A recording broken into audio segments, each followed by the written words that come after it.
so thanks to David Moore, who we know.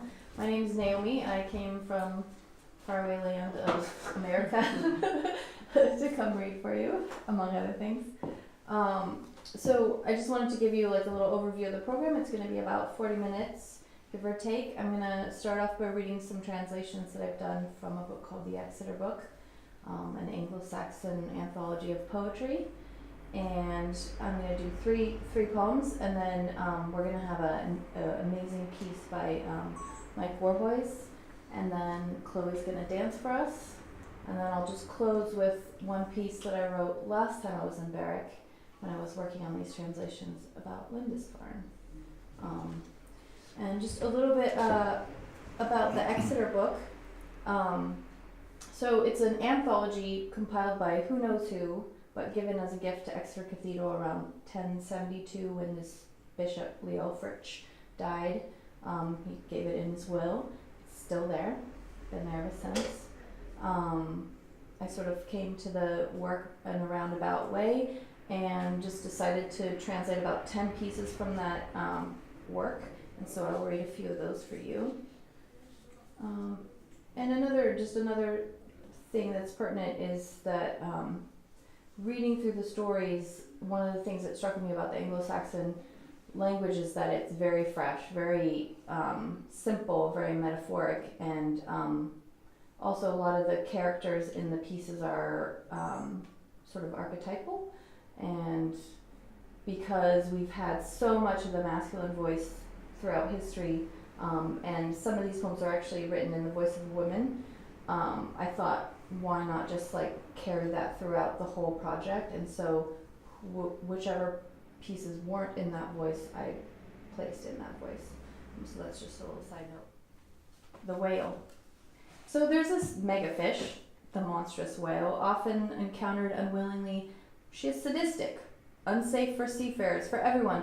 The foul one, floating on the ancient floods, color Fastidio Colin.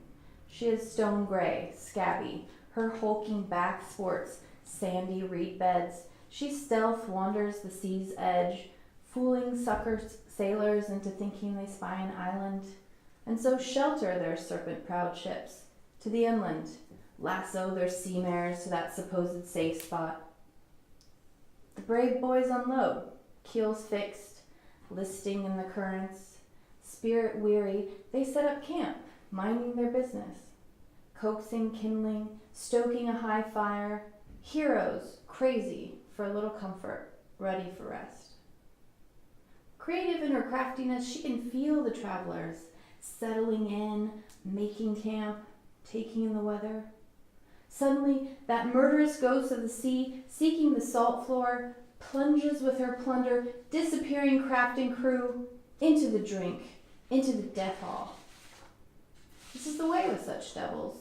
These evil spirits, with their secret power, they live their lives to trick unsuspecting folk, corrupting them and bending them to their will until, so full of anger, they seek help from fiends. They pitch their tent with the oath-breaker. When that dang destroyer sees them all sucked into her circle of influence by hook or crook, high or low, whomever, she pulls down her helmet of darkness and heads straight for hell. That bottomless abyss boiling under the murky waters, the monstrous whale sinking ships' captains, deck swappers, whoever. Even more mysterious, when hunger troubles her, when this monster's gut lust tugs, that hulking hunk of hubris has another uncanny ability. The sea warden stretches her sick grin, and out of her entrails wafts a winsome scent meant to trick delicious little fishes. Expert swimmers, they seek out the origin of that sweet stench. Clueless school, they keep going until her gaping maw full, she suddenly clamps her clutch. Everybody is so oblivious now. Attention spans shrink fast. People let themselves be tricked by that sweet stench, duped by misguided desire. The devices blind them, prevent even a glimpse of that old glory. Instead, death's curse is hell's key for those dancing the body's empty delights, distracted against their better judgment.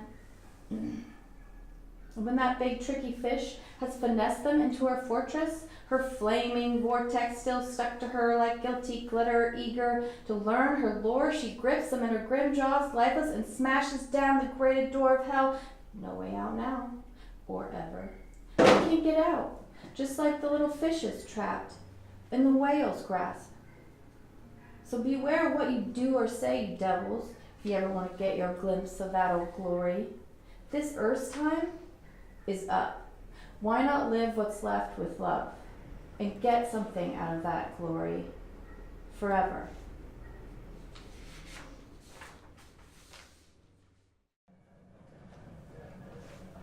Seafarer.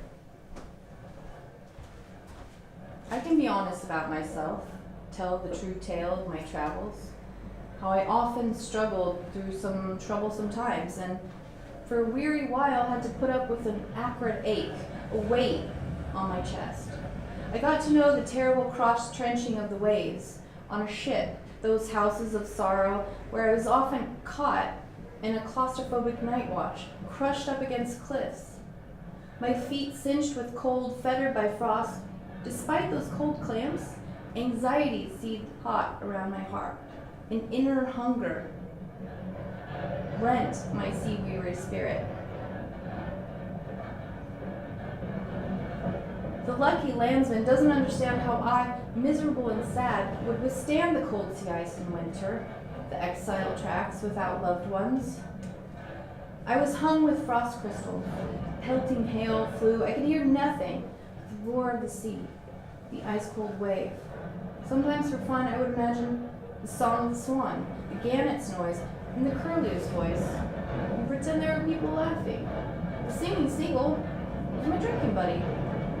Storms beat stone cliffs. The icy feathered tern would talk to herself.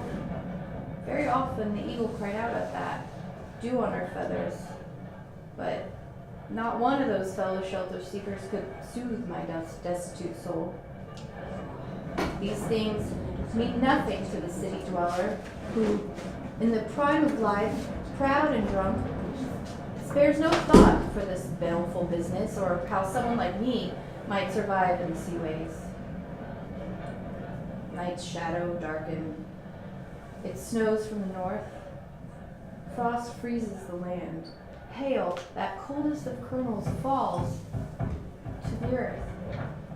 All my heart's hesitations are churning now that I have come to know the towering trenches, the tumult of the salt waves. A deep desire constantly moves my body on, so that I might seek out strange lands. Even so, there's not a soul on earth so proud, so good with gifts, so bold in youth, so brave indeed, so dear to their Lord that whatever they are sent off to do, they have no fear in seafaring. Even so, the seafarer doesn't need things like harp singing or ring giving or someone to warm the bed, all the world's comforts, or anything else except the rolling of the waves. Someone who struggles at sea has a longing. The woods begin to blossom. The mulberry tree becomes beautiful. The fields fair. The world hurries on. All these things move the mind, the eager spirit to travel. Move the one who thinks like this to travel far on the flooded paths of the sea. Just as the mournful language of the cuckoo, summer's ward, singing, forebodes a horde of bitter sorrows building up in the body, a person, a prosperous warrior, doesn't understand what those of us endure who follow far and wide the ship tracks of other outcasts. Listen, now my spirit is spiraling out from my chest. My imagination is taking flight amidst enormous waves. It soars over the whale's home to the corners of the earth. It comes back to me eager and greedy. The lone flyer screams, egging the untamed heart onto the whale road across the surface of the sea. For me, the seduction of the sea burns hotter than this dead life, fleeting on firm ground. I I don't believe that earth's wealth will always remain for a body. One of three things will always call it in question before the time comes: disease, old age, or the sword. They tear the life out of those doomed to die. The praise of the living to the ones who remain is the best last word. For everyone must work up a little worldly glory before they move on their way, a little glory on earth from fending off the enmity of fiends, brave deeds against a couple of devils, so that people will praise them afterwards, and they might share a little fame with the angels always. There's glory in this lasting life, joy, with such a host of heroes. But the glory days of earth's kingdoms are over. There are no kings now, no Caesars, no gold givers, as in the ancient days when people perform mighty deeds and live with the most lordly authority. That whole company of heroes has disappeared. Those kinds of joys are gone.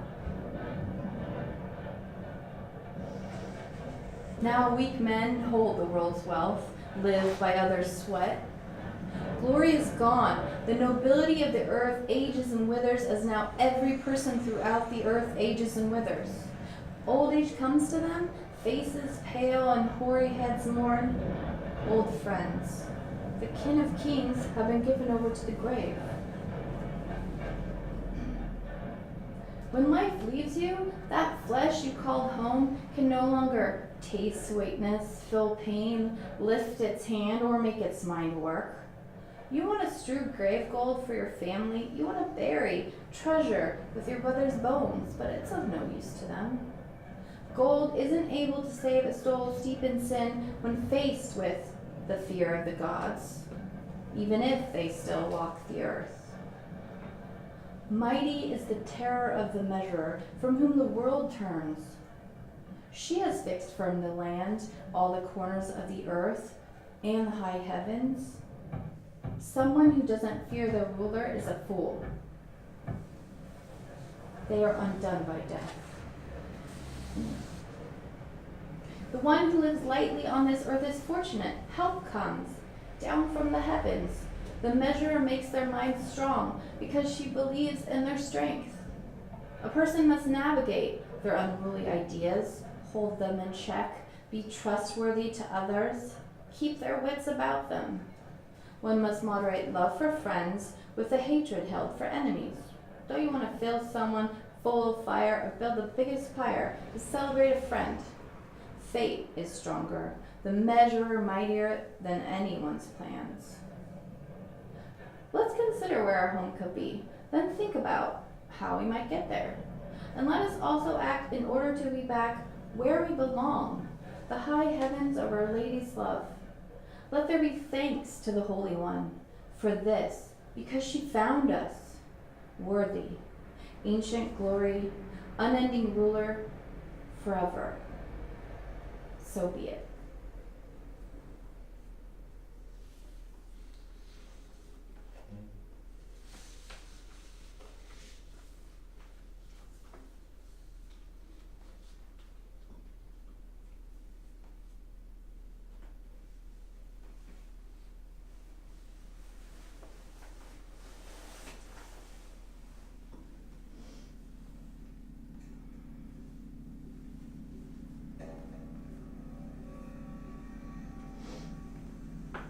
The Wife's Lament.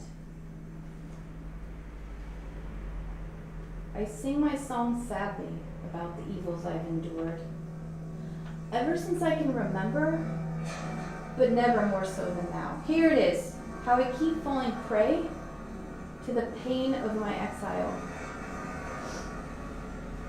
It all started with my Lord leaving for the whim of the waves, and my white nights spent wondering where in the world he was. So I set out to seek him in this company of men.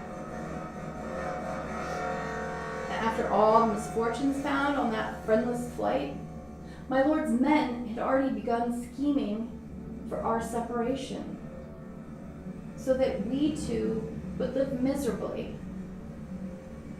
split wide apart in this worldly realm.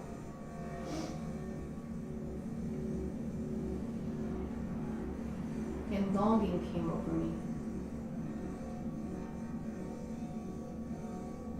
Then my Lord had me hold up in this hovel, in this forest, far away from the ones I hold dear, far away from my steadfast friends.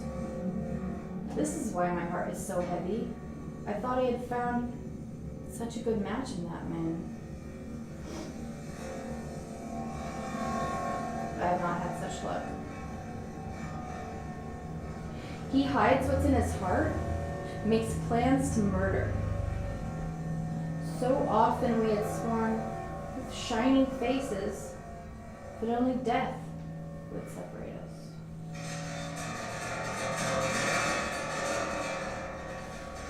That has changed. Now it's as if we had never even been friends. I put up with my husband's hatred.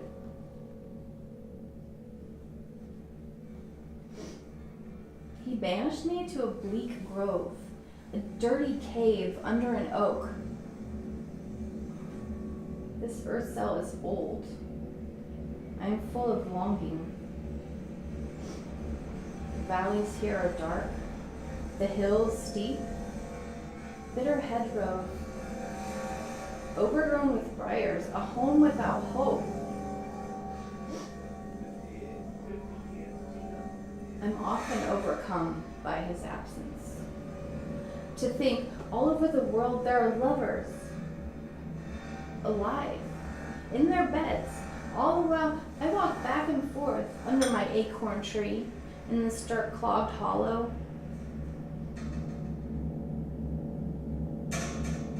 Here I have to sit out the long days of summer. Here I keep the tears flowing over my exile angst. Too many troubles. That's why I can never put my soul's deep sadness to sleep, nor all these longings that even in this life won't let me go. A young woman is forever forced to know pain, a smile on her face, her heartache, a crowd of constant sorrows, her only joy in this world.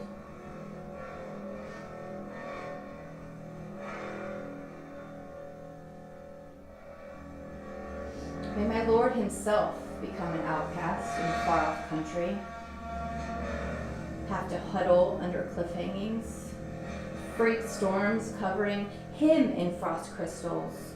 Worn out, water will flood his dreary hall. My friend, you will suffer so much woe.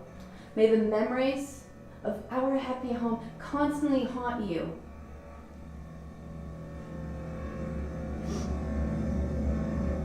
I feel sorry for anyone left lonely for a lover.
farm.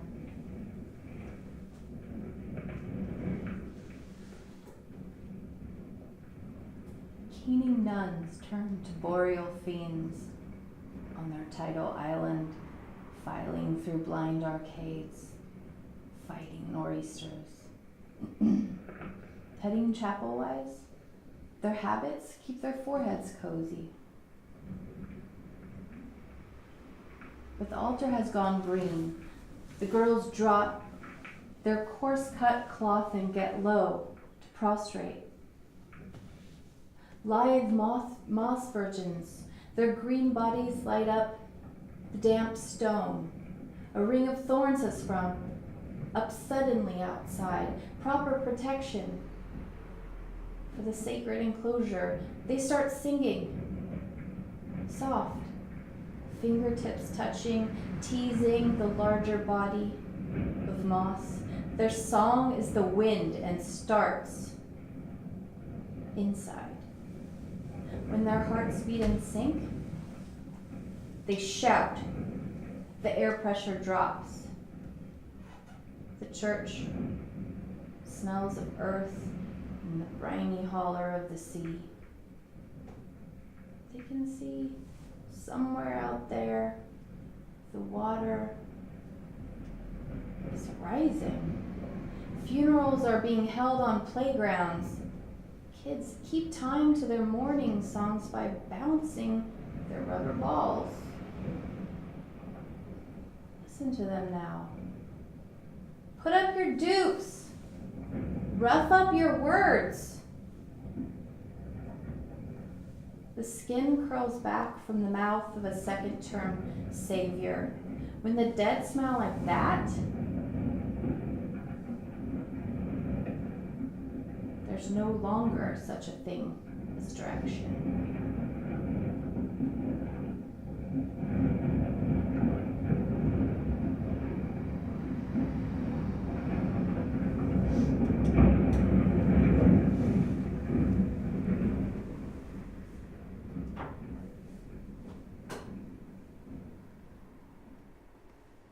Thank you.